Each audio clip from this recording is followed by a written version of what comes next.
என் பெயர் இளங்கோவன்.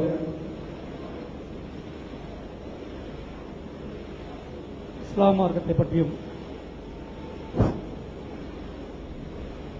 அனைத்து மார்க்கங்களை பற்றியும் ஓரளவுக்கு படித்தவன்.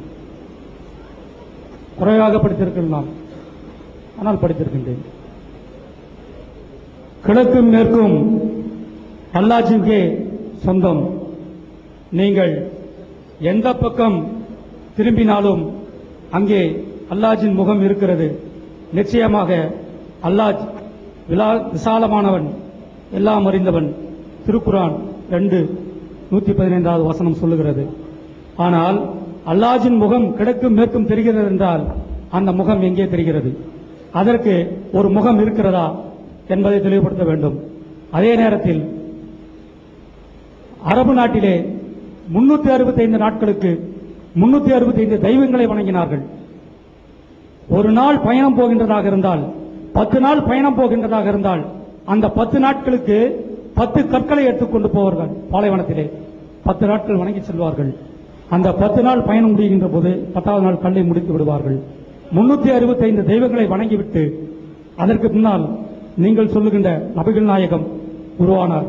உருவாகி ஏக கடவுள் என்ற தத்துவத்தை போதித்தார்.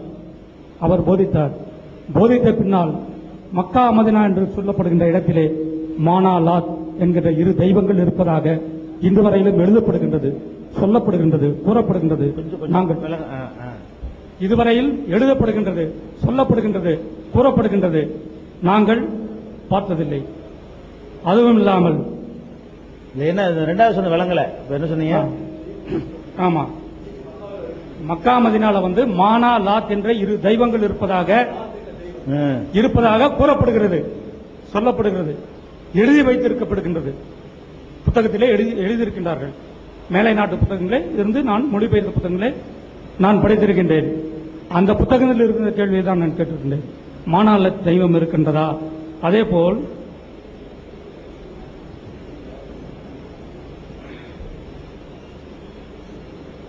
இந்து வேதங்களில் இஸ்லாம் என்கின்ற ஒரு புத்தகம். அந்த புத்தகத்திலே மக்தேஸ்வர் என்பதற்கு விளக்கம் தருகின்றார்கள். யாருடைய விளக்கத்தையோ அந்த புத்தகத்திலே தருகின்றார். மக் என்றால் மக்கா, ஈஸ்வர் என்றால் கடவுள். மக்கேஸ்வர் என்று சொன்னால் மக்காவில் இருக்கின்ற ஈஸ்வரன் என்று இந்துக்கள் ஏன் எடுத்துக்கொள்ளக்கூடாது என்ற ஒரு கேள்வியும் இருக்கிறது. அப்பொழுது அங்கு இருக்கிறது இந்து தெய்வமா அல்லது நீங்கள் வெளிப்படுகின்ற ஏக இஸ்லாம் தெய்வமா? மேலும் கிபி 540ஆம் ஆண்டு தான் இஸ்லாம் தோற்றுவிக்கப்பட்டது. கிறிஸ்துவை ஏற்றுக்கொள்ளுக, கிறிஸ்துவ பிறந்த பின்னால் தான் நீங்களே சொல்லியிருக்கின்றீர்கள். கிறிஸ்துவுக்கு முன்னால் அல்ல, கிறிஸ்துவுக்கு பின்னால், கிறிஸ்துவ பிறந்த பின்னால் தான் சொல்லப்படுகிறது. அதிலே நிறைய முரண்பாடுகள், கேள்விகள் அதிகமாக கேட்கக்கூடாது.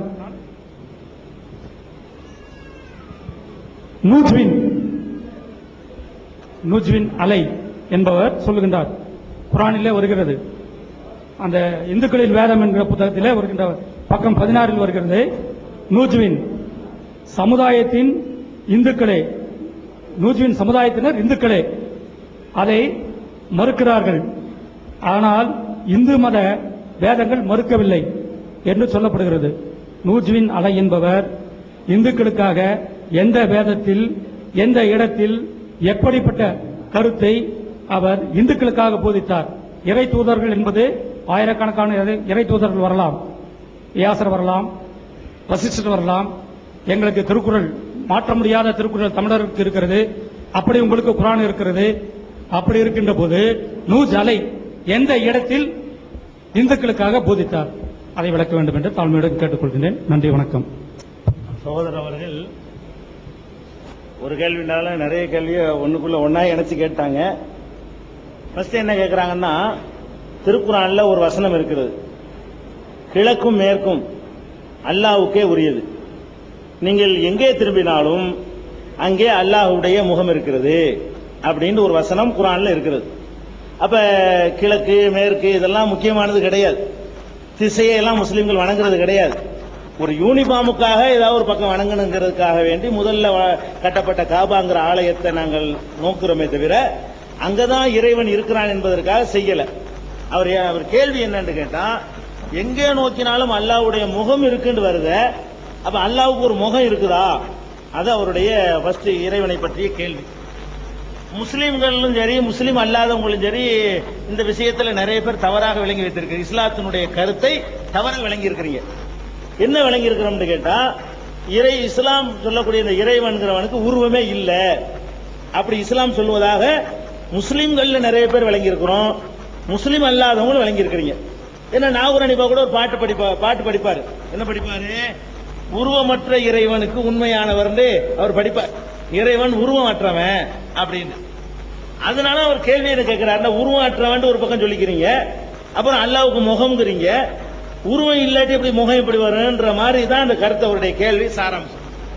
ஃபர்ஸ்ட் விளங்கிறேன்னு, திருமறை குர்ஆன்லயோ நபிகள் நாயகத்தினுடைய பொன்மொழிகள்லயோ இறைவனுக்கு உருவம் இல்லைன்னு சொல்லப்படவே இல்லை.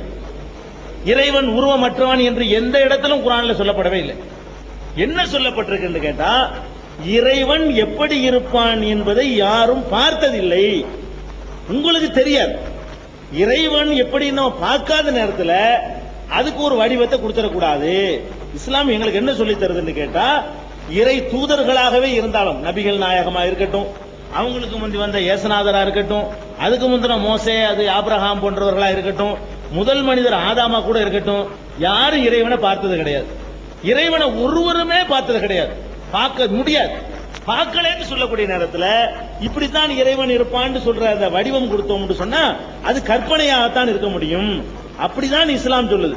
அப்ப இறைவன் என்பது அவனுக்கே உள்ள ஒரு வடிவத்தில் அவன் இருக்கிறான், அது நமக்கு தெரியாது. ஆனால் இஸ்லாமிய நம்பிக்கை பிரகாரம் இந்த உலகம் ஒரு நாள் அழிக்கப்படும். குர்ஆன்ல உள்ள நம்பிக்கை பிரகாரம் இறுதியில் அந்த உலகத்தை கடவுள் அழிச்சிருவார். அழிச்ச பிறகு முதல் மனிதர்ல ஆரம்பிச்சு அழிக்கப்படும் போது இருந்தாங்க பாருங்க, அத்தனை பேரையும் திரும்ப அவர் தயாரிப்பார். அவர் கடவுளுக்கு லேசானது. கடவுளை நம்பாதவங்களுக்கு பெரிய ஆச்சரியமா தெரியும். கடவுளை ஏற்றுக்கொண்டவர்களுக்கு எல்லாம் முடியுங்கிற அந்த கடவுளுக்கு அற்பத்திலும் அற்பமாக இருக்கக்கூடிய நம்ம, அதுவும் ஏற்கனவே நம்மளை படைச்சு இருக்கும் பொழுது ரெண்டாவது தடவை தயாரிக்கிறது கஷ்டம் கிடையாது. முதல்ல தயாரிக்கிறது தான் கஷ்டம். முதல்ல தயாரிச்சு விட்டார் நம்மளை முதல்ல ஒரு தடவை தயாரிச்சு விட்டுட்டு அது இன்னொரு தடவை தயாரிக்கிறதா இருந்தா அது கஷ்டம் கிடையாது. அப்ப கடவுளை பொறுத்த வரைக்கும் உலகத்துல முதல்ல படைக்கப்பட்டவர்ல இருந்து கடைசியில் அழிக்கப்படுற வரைக்கும் எல்லாரையும் அழித்து விட்டு டோட்டலா உலகம் அழியும் இஸ்லாம் சொல்லுது. திரும்ப கடவுள் உயிராக்குவார். உயிராக்கி ஒவ்வொருத்தனுடைய நன்மை தீமைக்கு தக்கவாறு சொர்க்கம் நரகம் அவர் ஜட்ஜ்மெண்ட் பண்ணுவார். சில பேருக்கு 10 வருஷம் நரகம், சில பேருக்கு 100 வருஷம் நரகம், சில பேருக்கு 500 வருஷம் நரகம், அதுக்கப்புறம் அவர் சொர்க்கத்துக்கு போயிடுவார். சில பேர் நிரந்தரமான நரகம் என்று பல வெரைட்டியாக அவர் தண்டனை வழங்குவார். அந்த நியாய தீர்ப்பு நாள் அதுக்கு பேரு. அந்த நியாய தீர்ப்பு வழங்கக்கூடிய அந்த நாளில் இறைவனை எல்லோரும் காண்பீர்கள் நபிகள் நாயகம் சொல்றாங்க. இதுவரைக்கும் யாரும் பார்த்ததில்லை, ஆனால் எல்லாரும் பார்ப்போம். எப்படி பார்ப்போம்? நீங்கள் பௌர்ணமி தினத்திலே நிலவை எப்படி பார்க்கிறீர்களோ, எத்தனை 600 கோடி பேரும் கூட பார்க்க முடியும். யாராவது யாருக்கும் மறைக்க முடியுமா? தியேட்டர்ல உட்கார்ந்துருப்பீங்க, தலைக்கீழ போடுறாங்க, ஒருத்தன் தலையை ஒருத்தன் மறைச்சு விடுது. முன்னாடி உள்ள ஆளு கொஞ்சம் பெரிய உயரமா இருந்தான்னு சொன்னா அவன் படம் பார்க்கறத மறைச்சு விட்டுறான். ஆனால் இறைவன் பௌர்ணமி நிலவு இருக்குன்னு வைங்க, கோடி பேர் ஒன்னா கூடுறோம், அவ்வளவு பேரும் பார்ப்போம், யாருக்கு மறைக்க இயலாது. எப்படி நிலவை ஒரே நேரத்தில் அத்தனை பேரும் நீங்கள் பார்க்கிறீர்களோ, யாரும் யாருக்கும் எந்த இடைஞ்சலும் செய்யாமல் பார்க்க முடிகிறதோ